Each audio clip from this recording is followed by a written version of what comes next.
जय जगन्नाथ एवरीवन मु Sandeep Kalinga group of Odisha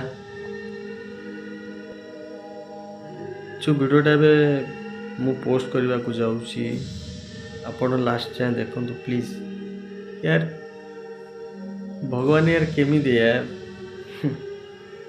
जी दुखी ना सतरे ताप कहीं ना यार प्लीज समस्त वीडियोटा लास्ट जाए देखूँ आउ सहायतार हाथ बढ़ा प्लीज प्लीज प्लीज। এই ଝିଅଟିର ନାମ ଲତିକା 23 ବର୍ଷର ଝିଅ ଯେଉଁ ବୟସରେ ବାହାସାହା ହୋଇ ଘର ସଂସାର କରିବା କଥା ଆଜି ଜୀବନ ସହ ସଂଗ୍ରାମ କରୁଛି ଭୁବନେଶ୍ୱର ହାଇଟେକ୍ ହସ୍ପିଟାଲରେ।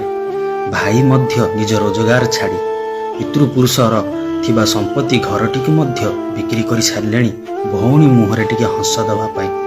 ମା ମଧ୍ୟ କାନ୍ଦି କାନ୍ଦି ନାହିଁ ନୟାନ୍ତ ବାପାଙ୍କର ହାତ ନାହିଁ ମଥା ଉପରେ। जदि आपण माने किछि साहाय्य करते गोटे गरीब निरीह झियो हस हस परिवार को पुणी फेरी पाता। आज 2 वर्ष हेलानी आखिरे पानी अपे पानी जाउछि। अच्छा सुख भी जिंस नाही मनरे मो बौ को नै कि मो आज भौण मान को नै कि एते प्रॉब्लम रो अछि से दिन सारा आखिर लुह भरछि केबे खाइबा पैसा भी किछि नै हम पाख एंता असुविधा रे माने निजे खाइबा पय भी नियंट अछि तथापि भौण को ट्रीटमेंट करछो एडी तो वीडियोटा देखिले आउ जिते मात्रा पाउछन शेयर करंतु आउ प्लीज हेल्प करंतु। मु एति कहबी